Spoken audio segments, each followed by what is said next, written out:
Jadi gue udah mandi air es dengan suhu 3 derajat Celcius selama 365 hari di pagi hari. So bisa dibilang pengalaman gue udah cukup untuk berbagi apa sih manfaat mandi air es ini. Pertama buat kalian yang agak bingung kayak kenapa harus mandi air segala macam dan kenapa gue mau ngelakuin ini semua. Jadi gue tipe orang yang pengen mencoba bagaimana caranya gue bisa mengoptimalkan harinya gue. Bagaimana caranya gue bisa meningkatkan fokusnya gue. Karena gue ngeliat diri gue orangnya tuh mageran, susah fokus, kadang tuh energinya rendah. Karena gue tahu gue orang seperti itu, untuk gue bisa naik level, gue berasa gue harus ngehack otak malasnya gue, otak monyetnya gue, untuk gue bisa jadi orang yang mempunyai kontribusi ke masyarakat. Dan pas gue lihat ke industri olahraga, pada umumnya atlet-atlet yang performanya tinggi ini selalu mempunyai ice bath di rutinitasnya dia.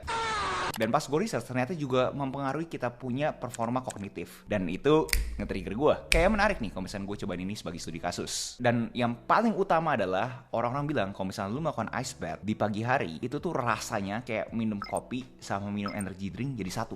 Lu bener-bener alert banget. Dan itu langsung ngebuat gue pengen cobain banget. Kapan lagi ada manfaat seperti itu tanpa harus memasukkan zat-zat yang gak penting ke tubuhnya gue. Dan buat kan kagak pernah denger ini, gue tuh dari dulu tipe orang yang kalau misalnya mandi tuh mandi air hangat.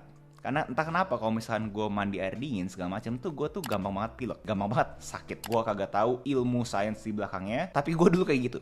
Jadi gue ngelakuin ini pas awal-awal sangat-sangat susah. Karena gue kagak biasa ngelakuin ini, gue kagak suka sama air dingin. Tapi akhirnya gue berhasil melakukan ini selama 365 hari ke belakang. Dan gue pengen sharing beberapa manfaat yang gue bener-bener bisa rasakan juga. Manfaat pertama adalah yang orang-orang bilang tuh adrenalinnya tuh terpacu. Dan di sini enaknya tuh tanpa ada hormon stres. Apakah gue merasakan itu selama 365 hari? Jelas ya, secara pribadi gue berasa sangat-sangat alert. Kemampuan gue buat fokus itu juga tinggi. Bandingkan sebelumnya adalah gue itu mungkin setelah bangun tidur bisa scrolling handphone. Sekarang itu gue langsung mandi air dingin. Gue berasa itu bikin gue dopaminnya itu lebih sehat lagi. Dan dari aktivitas ini semua akhirnya buat gue tuh lebih punya energi untuk menyelesaikan hari gue lebih produktif lagi.